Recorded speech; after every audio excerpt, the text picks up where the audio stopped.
Support किया, हर चीज को मुझसे तर्क किया, ये क्यों था, वो ऐसा आना चाहिए। मैंने हर बात की सत्यता को 3-3, 4-4 बार जांचा कि मैं कोई गलत हिस्ट्री आपके सामने न रख दूं। मैं आपको बता नहीं सकती कि मैंने हर एक बात को जानने के लिए कितनी मेहनत की कि मैं एक लाइन भी अगर आप तक लाऊं तो वो सही लेके आऊं। और मैं ज्यादा नहीं बोलूंगी, मैं बस मुख्य अतिथि जो हमारे दादा हैं श्री माननीय इंद्रेश कुमार जी, मैं उनको आमंत्रित करती हूँ कि वो 2 शब्द आए और हुई तो उन्होंने कहा कि मैं जम्मू कश्मीर नहीं जाने दूंगा, और उन्होंने वहां जाके अपनी जान दी, इसको सफल बनाया और पूरे भारत को जागरूक किया कि देखो क्या हो रहा है। आप जम्मू कश्मीर से हाथ धो बैठेंगे। तो जब मैंने उनको पढ़ा तो मुझे तो ये तो बहुत ही अन्याय है, क्योंकि हम जम्मू कश्मीर का दर्द तो महसूस करते हैं लेकिन हम बंगाल का दर्द महसूस नहीं करते, जो कटा है बांग्लादेश के रूप में। उन्होंने बहुत कोशिश की, उनकी पर्सनल डायरी जो मैं पढ़ रही हूँ, एक एक बात उन्होंने लिखी है कि मैं आज यहाँ गया, आज वहां हुआ, मुस्लिम लीग ने ये किया, वो हुआ, मैं अकेला पड़ गया, मैं क्या करूं, मैं ये कर रहा हूँ, मैं हिंदू महासभा गया। और मुझे लगता है कि वो एकमात्र ऐसे व्यक्ति थे जो बंगाल में सीमा ठोक के खड़े थे कि मैं पूरा बंगाल नहीं जाने दूंगा। उनके आह्वान में ही पंजाब आधा कटा और उनके आह्वान पर ही बंगाल आधा कटा, तब जाके हमें बंगाल मिला, तब जाके हमें पंजाब मिला। तो बंगाल का दर्द हम महसूस ही नहीं करते, हम तो जम्मू कश्मीर का ही दर्द महसूस करते हैं। आप सभी से अनुरोध है कि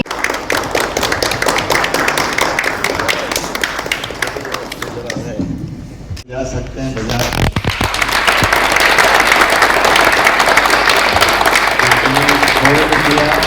और इस नाटी का फल आया। जिन्होंने फिर इसके प्रस्तुतिकरण में किया और जिन्होंने इसके एक्टर और एक्ट्रेस बनकर काम किया, बहुत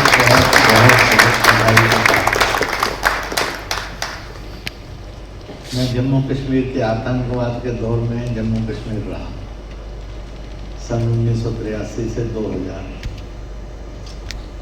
जब मैं सन 83 में पहली बार जम्मू कश्मीर गया था संघ के काम की दृष्टि से, तो जब उस ब्रिज को पार कर रहे थे ट्रेन में, तो मुझे जो लेने के लिए आए हुए थे उन्होंने कहा कि यही मध्य है। हमने थोड़ी रिक्वेस्ट की है गार्ड से और ड्राइवर से, वो रोकेगा गाड़ी। वो स्थान था जहाँ डॉक्टर श्यामा प्रसाद मुखर्जी ने अटल बिहारी वाजपेयी को ये कहा था, Atal go and tell the nation Now I entered Jammu Kashmir. Now I entered Jammu Kashmir as a prisoner. कैदी के रूप में होगा, पर मैंने प्रतिबंध तोड़ दिया और जम्मू कश्मीर में एंटर किया।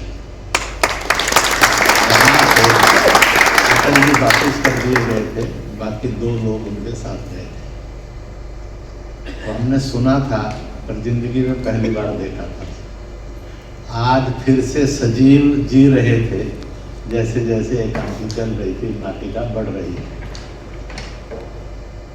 दूसरी बात ये एक सत्य है जो वहाँ के आज भी वो लोग बोलते हैं जो उस समय नहीं थे, और वो भी हैं जो उस समय थे। आज 80, 85, 90 वर्ष के हो गए हैं। कहते हैं it is not simply A disease attack, यह कोई बीमारी से मृत्यु नहीं थी, यह स्लो पॉइजनिंग से मृत्यु थी। इसलिए किसी और को इंटरफेयर करने की जरूरत नहीं। इस नाटिका को देखते हुए मन में ये आया, पहले भी आता था, फिर से आया है, जिस स्थान पर वो शहीद हुए वहाँ एक स्मारक बनाए लेना चाहिए। जैसे आज ये चर्चा चलती है, पहलगांव के अंदर भी एक स्मारक होना चाहिए। तो राष्ट्रवाद का एक स्मारक कश्मीर में बनता है। शायद छोटे बड़े हों भी या फिर उनकी अपनी व्याख्याएं होंगी राष्ट्रवाद, परंतु एक और भी है जो जम्मू कश्मीर अपने पास बच गया था, वो तो हमने 370-35 के बिना कर लिया। पर जो कश्मीर पाकिस्तान के कब्जे में अभी भी रह गया है, उसके लिए एक नया नारा लग गया। पहले एक नारा लगता था, जहाँ हुए बलिदान मुखर्जी वो कश्मीर हमारा है, आधा अधूरा नहीं पूरे का पूरा है। वो आधा अधूरा तो आ गया है, पूरे का पूरा भी बचा हुआ है, उसको भी आना चाहिए। इसलिए नारा लोग लगाने लगे हैं, हिंदुस्तान से आई आवाज, POK हमारा है, हमारा है, हमारा है। जिस दिन वो हो जाएगा तो मुखर्जी का बलिदान पूर्णतः यशस्वी हो जाएगा, सफल हो जाएगा। वैसे गणित में बता देता हूँ, 2,22,000 स्क्वायर किलोमीटर जम्मू कश्मीर बनता है। पाकिस्तान के कब्जे में 82,000 किलोमीटर है, चीन के कब्जे में 35,000 वर्ग किलोमीटर से अधिक है, भारत के पास 1,01,000 वर्ग किलोमीटर बचा हुआ है। इसलिए आज भी देखेंगे 62 के चाइना अटैक में हमने खोया पंडित जी के होते हुए, जिस सदमे को वो सह नहीं सके और 66 में चले गए, 64 में चले गए। उसके पहले और UNO में जाकर हमने जो पाकिस्तान के हिस्से में रहने दे दिया, वो आज भी पाकिस्तान के हिस्से में है। इसलिए ये नाटिका सुनते सुनते मन में आ रहा था कि भगवान जी से प्रार्थना कर ही ली जाए, क्योंकि दुआओं में दवा से ज़्यादा ताकत होती है। कि हमें वो स्वप्न अधूरा जो बना हुआ है, जो कुछ चीन के कब्जे में रह गया है, चला गया, और जो पाकिस्तान, दोनों देन तो पंडित जी की है। उसके लिए सारे पंडित को बदनाम नहीं करना चाहिए। पंडित जी कहने से हिंदुस्तान में लोग समझ जाते हैं नेहरू जी की पैर है।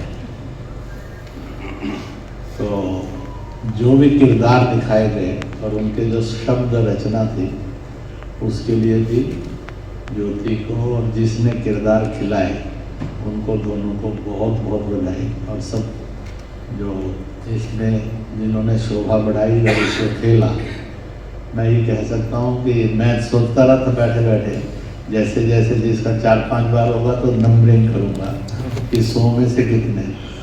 तो एक जगह जाकर हालत ऐसी खड़ी होगी, 70 से कम दे ही नहीं सकता था। नीचे कोई स्कोप नहीं था, और थोड़ी सी देर बाद लगने लगा जिसको 70 मैंने कहा, इसको भी 80 कर देना चाहिए। तो इतना सुंदर किया। और ये भी निवेदन करूँगा, इन्होंने यहाँ प्ले किया है, कुछ ना कुछ ऐसी रचना बने कि ये अनेक जगह प्ले किया जाए, ताकि ये सत्य वह जो सही के रूप में है, साक्षात समाज देख सके, जान सके, और उसमें से आने वाले कल में क्या होगा। अंतिम वाक्य बोलता हूँ, वैसे ये एक सच है,